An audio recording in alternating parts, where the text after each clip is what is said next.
Hello students, today we shall study about the RNA transcription. Before that we have already studied about the DNA replication and we are knowing that gene express themselves in the form of protein synthesis. ये आप लोगों को पहले ही बताया था कि अगर gene का कोई भी एक्सप्रेशन होता है तो वो हमेशा प्रोटीन सिंथेसिस के फॉर्म में होता है. And DNA provides the code. What kind of protein would synthesize? This code is provided by the DNA. But we are knowing that the protein synthesis takes place in the rough endoplasmic reticulum. DNA है nucleus में और protein synthesis हो रहा है rough endoplasmic reticulum के ऊपर. So the RNA are the other things, those who bring the DNA from the DNA, the codes on the RNA, and all three kind of RNA, mRNA, rRNA and tRNA, they take part in the protein synthesis, right? So all three kind of all three kind of RNA, they are rRNA, ribosomal RNA, mRNA means messenger RNA, and tRNA means transverse RNA. All three kind of RNAs, they form on the DNA template. And formation of all these three kind of RNA on the DNA template. Template आप समझते हो कब बोला जाता है? कोई भी चीज जिसके ऊपर एक ऐसा टेम्पलेट और जिसके ऊपर नया पॉलीन्यूक्लियोटाइड सिंथेसाइज हो रहा है तो उसे बोलते हैं template strand. So all three kind of RNA form on the DNA template and this process is known as the RNA transcription. Right? So RNA transcription, as I told you, all three kind of RNAs are formed on DNA template. पर यहाँ पर हम RNA transcription में mRNA transcription we are going to study, क्योंकि इसमें splicing और ये सारी प्रोसेस तीनों तरह के आरएनए बनने का एक ही मेथड है. बट सिंस यहाँ पर mRNA we are going to study because यहाँ पर splicing and other capping tailing ये सारी भी मेथड प्रोसेसेस इन्वॉल्व है.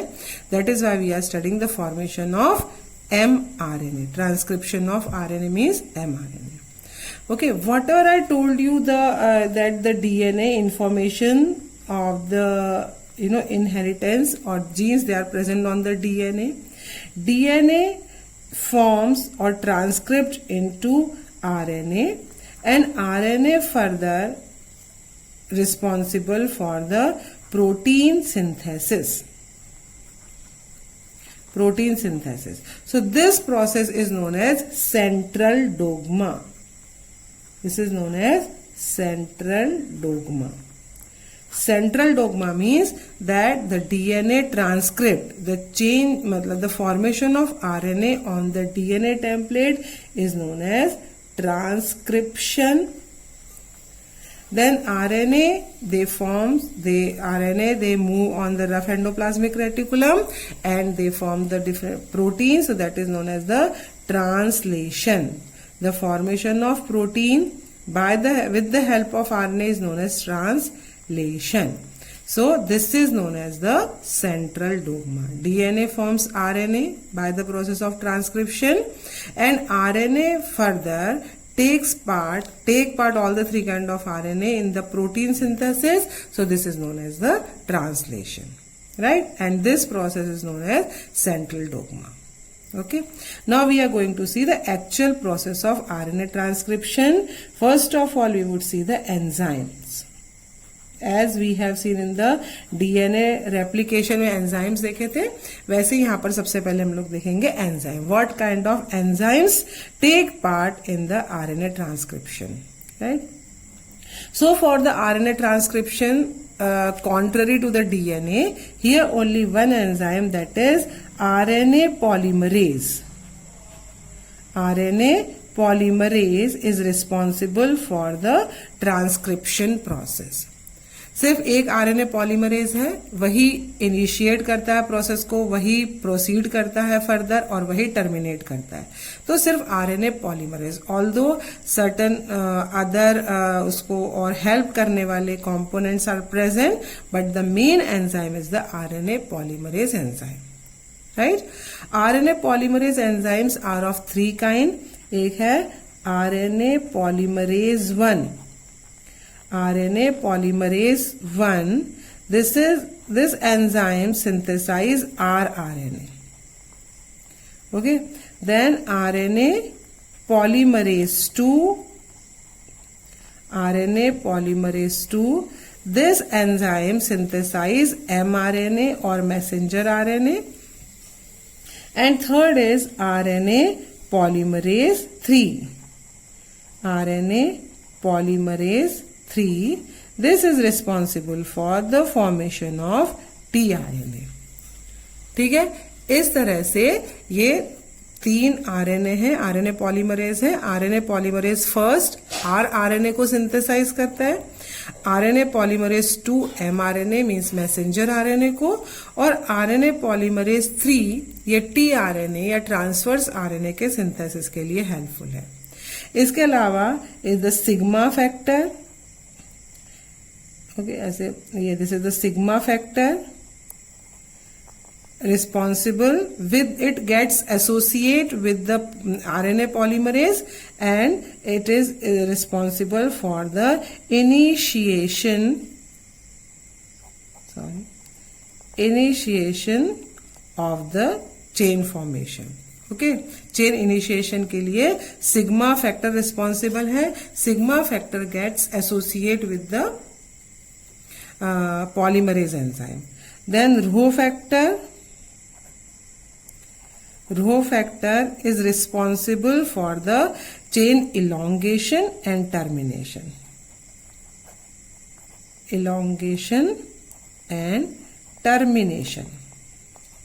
के लिए रो फैक्टर है वो जाके आरएनए पॉलीमरेज के साथ एसोसिएट हो जाते हैं. राइट, तो what have you understood that enzyme RNA polymerase, but with the RNA polymerase certain other factors are also there, those who get associate with the RNA polymerase for the transcription process. One is sigma factor. Sigma factor gets associate with RNA polymerase for the chain initiation, मतलब कि RNA के transcription को start करने के लिए. And rho factor, उसके बाद जो रो फैक्टर है वो है चेन को आगे बढ़ाने, इलोंगेशन और टर्मिनेशन के लिए. ओके, तो ये हो गया हमारे एंजाइम. अब the next process we have said that the RNA form on the DNA template. तो सपोज ये एक डीएनए टेम्पलेट है. This is the DNA template. We are knowing that DNA is a double stranded molecule and RNA is single stranded. Right, then the polarity, suppose ये 5 end, suppose this is the third prime 5, this is the third end 5 end. क्या है आप लोग समझते हो? और अब आप लोग साथ में इसका सिग्निफिकेंस भी समझ रहे होंगे, है ना. सम ऑफ यू हैव आस्क्ड कि इसकी पोलैरिटी क्या होती है और पोलैरिटी का क्या सिग्निफिकेंस है. तो polarity plays a very very important role in the transcription and complete the gene expression में. So this is the third end 5 end, तो उसका अपोजिट क्या होगा कॉम्प्लीमेंट्री एंड पे. This is the 5 end third end. Right, then as we have said that DNA polymerase always act in 5 to 3 direction of its 5 to 3 direction. Similarly, RNA polymerase also act in its 5 to 3 direction. जब ये नया बनेगा, ये वाला नहीं, जब इसके ऊपर नया बनेगा तो हमेशा ये 5 to 3 डायरेक्शन में ही वर्क करेगा, प्रोसीड होगा और आगे चेन को बनाएगा. अंडरस्टूड? तो ये है हमारा डीएनए टेम्पलेट. डीएनए टेम्पलेट पे होगा एक कोडिंग एंड और another is the template end. Template strand वो है जिसके ऊपर नया आरएनए बनना है, and the coding strand is one whose code मतलब nitrogenous base would synthesise on the RNA. See the example. Suppose ये है हमारा template strand. This is a, यहां पर से सी, जी, ए, टी, ए, इस तरह का कोई भी, because sequence we can take any sequence.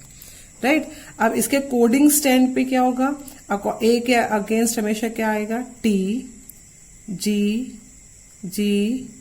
C, T, A, and T. Isn't it? So if we want this, all these nitrogenous bases, अगर हमें ये nitrogenous bases चाहिए RNA के ऊपर, तो this is our coding. इस हिसाब से हमारी RNA के ऊपर कोडिंग होनी चाहिए, लेकिन उसके लिए टेम्पलेट क्या यूज होना चाहिए? This one. This one should be use as template. Isn't it? क्योंकि अगर ये टेम्पलेट हम यूज करेंगे, सपोज इसको टेम्पलेट यूज कर रहे हैं और इसके ऊपर आरएनए बनना है, तो टी के आगे ए बन जाएगा, सी के आगे, जी के आगे सी बन जाएगा. But we don't want this thing. We want this T G G C T T T on the RNA. हमें ये आरएनए के ऊपर चाहिए. This is our useful coding for any kind of the protein synthesis. So we call it the coding strand. Coding strand. तो ये हो गया coding strand. Coding strand मतलब this code would come on the RNA, our new RNA synthesise polynucleotide chain, and this is the template chain on which the new RNA strand is going to synthesise. Suppose ये था हमारा A C C G A T A. A adenine, cytosine, cytosine, guanine, adenine, और ये T हमने यहां पर लिया था thymine and adenine, and this is the 3 prime 5 end. हमें इसको हमने कहा template. So when RNA would form, suppose यहाँ पे नया आरएनए मॉलिक्यूल सिंथेसाइज हो रहा है, तो उस पे एडेनाइन के आगे क्या होगा? थायमिन.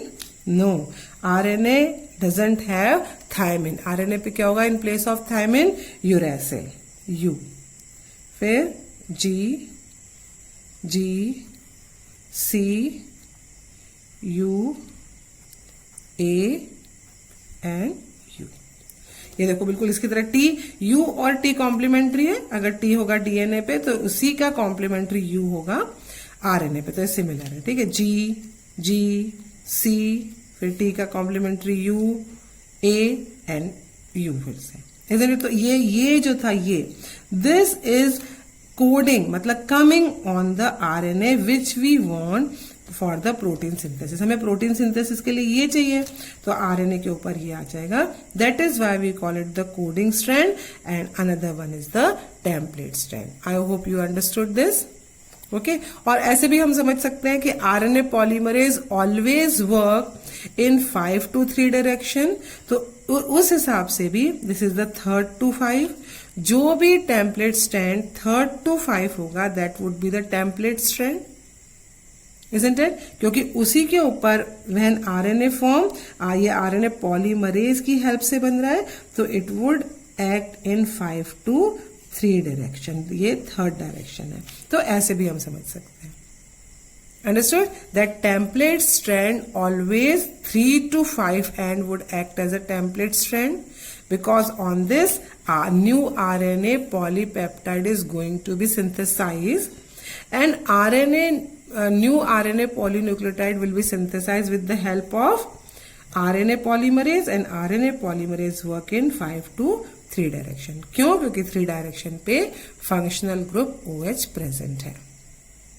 क्लियर? ओके. तो ये हमारा हो गया. दिस इज अवर, इसको बोलते हैं transcription unit. This is our transcription unit. This is transcription unit means ये कंप्लीट डीएनए स्ट्रैंड है अभी. ओके. ये ट्रांसक्रिप्शन यूनिट है. This is the 3rd and 5 and, this is the 5 and 3rd and. ये हमारा, यहां पे आप लोग लिख लीजिए template strand. This is the coding strand. Coding strand. Okay. अब ये क्या है हमारी transcription unit. This is known as the transcription unit. तो transcription unit consist of promoter, terminator and structural gene. एक प्रमोटर होगा. प्रमोटर मतलब क्या होता है? द प्लेस और the site where the RNA polymerase can combine over there and can initiate the process of transcription. वो पहचान होती है. Isn't it? इतना बड़ा डीएनए है, उसमें एक पर्टिकुलर सेगमेंट जाके वो उसकी कोडिंग होनी है, तो first of all the recognition site होनी चाहिए, isn't it? तो उसी को बोलते हैं promoter site. This is a promoter site. In a way it's a, you can say it is a recognition site. तो और वो प्रमोटर साइट भी क्या है? It's also sequence of nitrogenous bases. वो नाइट्रोजनस सीक्वेंस का नाइट्रोजनस बेसिस का sequence ही है ये. तो दिस इज द प्रमोटर. और यहां पर लास्ट में होगा ये एक terminator. Terminator is also a nitrogenous base sequence. और उसके बीच का ये वाला पार्ट हम बोलेंगे स्ट्रक्चरल जीन. Structural gene. तो ये हो गई हमारी क्या? This is our transcription unit. When we write down about the transcription unit, we have to write down where the promoter present, where the terminator present. Okay, so that everything we write down with regard of the coding strand. जब हम लिखेंगे कि terminator या promoter कहाँ present है, we always consider the coding strand कि ये coding strand के कौन सी एंड पे प्रेजेंट है. Remember this. ओके, तो प्रमोटर कहां पर प्रेजेंट है? Our promoter is on the 5th end of coding strand. What do we say? It is our 5th end of coding strand. और जब भी कोई चीज को 5th एंड पे शुरू प्रेजेंट होती है, we call it the upstream. Upstream. इस तरह के such kind of the questions they ask in the board, that in a transcription unit where does the promoter present, where does the terminator present. क्योंकि अगर आपने इसको template strand के reference में लिया तो पूरा ही कोडिंग और टेम्पलेट स्ट्रैंड चेंज हो जाएगा. ठीक है, तो आपको प्रमोटर और टर्मिनेटर को you have to describe it with reference of the coding strand.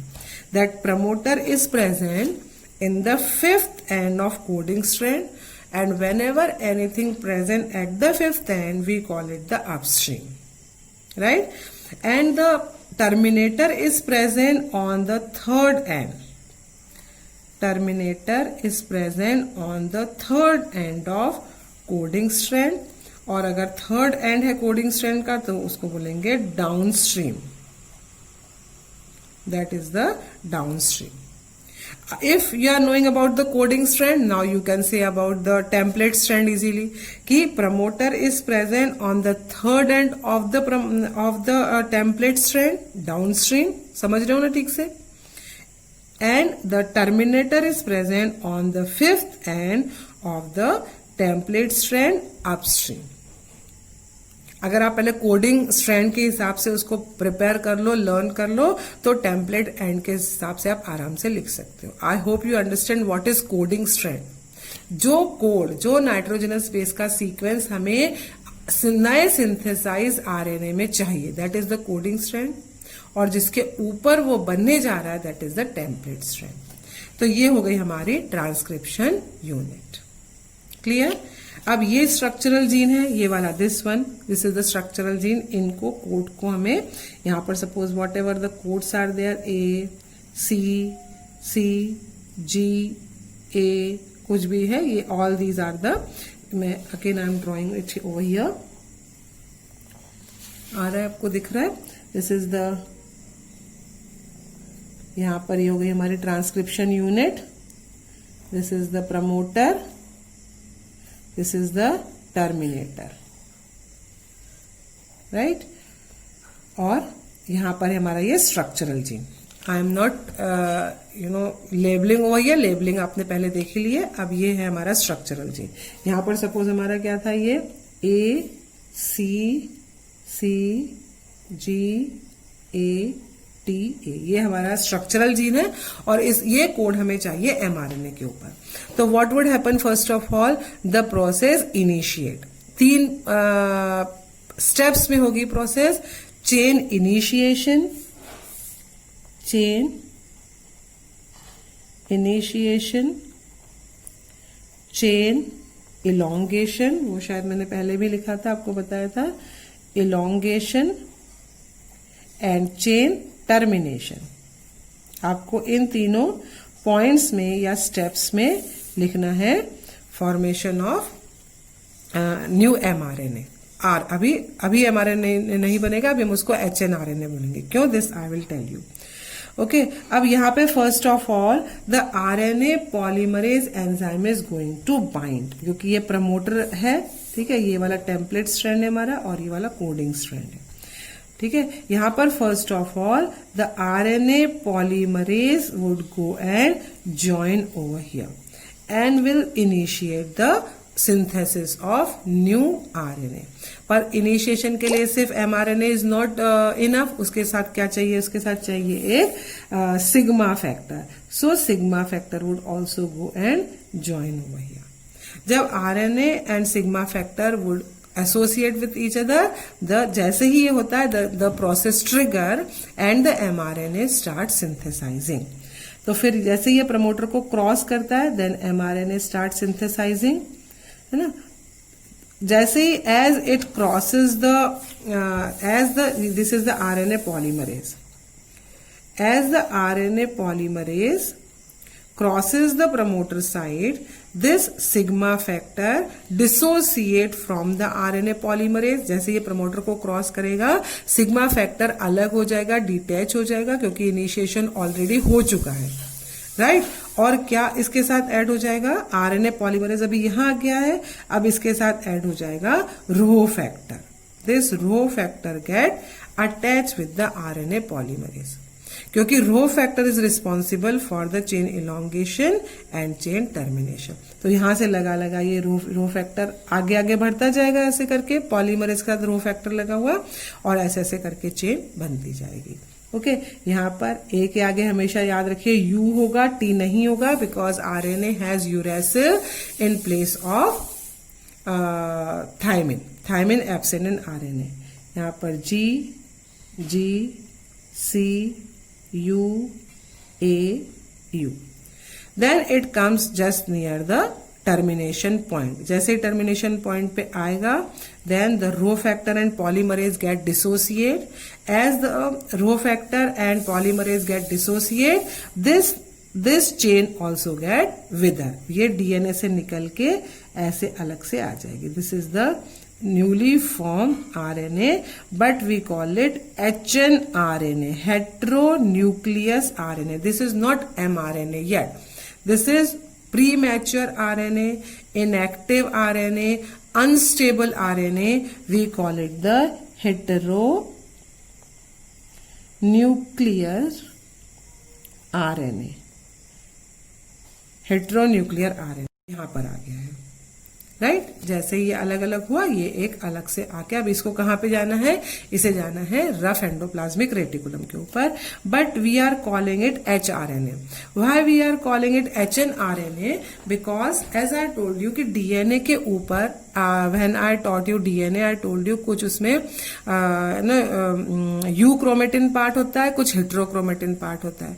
मतलब certain part is coding for certain polypeptide और protein and certain part do not code for any kind of the protein. तो ये दोनों ही चीजें इसमें लगी लगी आ जाएंगी, right. But we do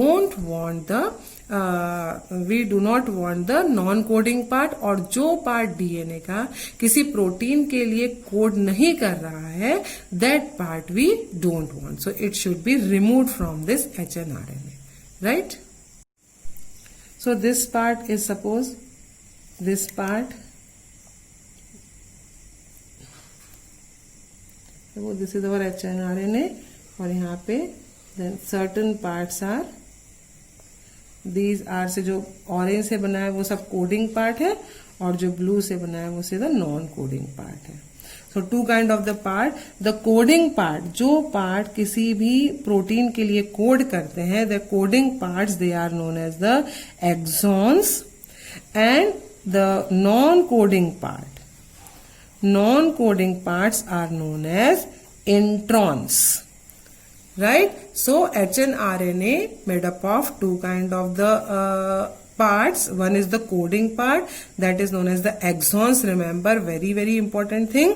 And non-coding part, introns. They do not code for any kind of the protein, so we have to remove introns from our hnRNA. And that is why in eukaryote we call it the split gene. Split gene. तो what is split gene? The gene means यहाँ पे हम mRNA को refer कर रहे हैं as a gene because it is taking the information of protein synthesis, है ना. Gene express itself in the form of protein synthesis. तो that is why we call it the split gene. अगर आता है what is split gene, so you have to write down in the eukaryote the when the mRNA synthesize on DNA template, it has both the exons coding part and non-coding part interrupted by the non-coding part intron, and that is why we call it the split gene. So hnRNA is known as the split gene, right? Then it undergoes the splicing. splicing. What is splicing? Again, very important term. What is splicing? The removing of all the non-coding part intron and joining of all the coding part exon is known as the splicing. ठीक है. तो इसके लिए ये सारे जो non coding part है, ये सारे इन सबको कट होना पड़ेगा. तो कट करने के लिए endonuclease enzyme enzyme cut the bonds. इन दोनों के बीच में जो एक्सॉन इंट्रॉन के बीच में बॉन्ड्स हैं, और एक्सॉन इंट्रॉन भी क्या है? These are the sequence of the nitrogenous bases. Monomer unit है और वो सारी फॉस्फेट बॉन्ड से जुड़ी हुई है. That's it. अब इतना आप लोग को समझ में आने लगा होगा आई गेस. तो ये endonuclease enzyme cut the bonds between the exon and intron. Cut हो जाते हैं. देन ऑल द एक्सॉन्स, ये जितने भी एक्सॉन्स थे, they join together by the help of which enzyme? You have to tell me. I told you, जो DNA में जोड़ने के लिए काम आता है एंजाइम, वही एंजाइम यहां पर भी एक्सॉन को जोड़ने के लिए काम आएगा. Tell me which enzyme is used to join the monomer unit और द पॉलीन्यूक्लियोटाइड चेन. ज्वाइन करने के लिए कौन सा एंजाइम होगा? जो हमने वहां यूज किया था ओकाजाकी सेगमेंट के लिए, वही एंजाइम यहां पर भी यूज होगा. Right. So you have to tell me this one. Then all the exons join together and now this is the mRNA. जब hnRNA में से सारे इंट्रॉन रिमूव हो जाते हैं, only the exons are present which are the coding part, we call it the mRNA. But still this mRNA is unstable. अभी ये unstable है. तो इसको स्टेबिलिटी के लिए क्या करना होगा? Capping and telling. Okay. So this RNA is have a kind of the cap. Cap हमेशा लगेगी फिफ्थ एंड पे. Remember, cap is on the fifth and. जैसे डीएनए में पोलैरिटी है, because RNA is also exactly the same molecule like the DNA, so but the single stranded molecule it also has the polarity. तो fifth and पे हमारी होगी cap. This is the cap. यहां पर भी cap क्या है? वही नाइट्रोजनस बेस होगा. ले दे के सारी चीजें नाइट्रोजन, प्रमोटर, टर्मिनेटर, सारी चीजें नाइट्रोजनस बेस के सीक्वेंसेस है. तो कैप भी क्या है? It's a nitrogenous base made up of the methylated guanine. All these things are very important with the board exam. Sometimes they ask in the multiple choice question और one word answer में आपको पता होना चाहिए कि cap किस and पे लगती है, कैपिंग क्या होती है, और why it is to make the molecule stable.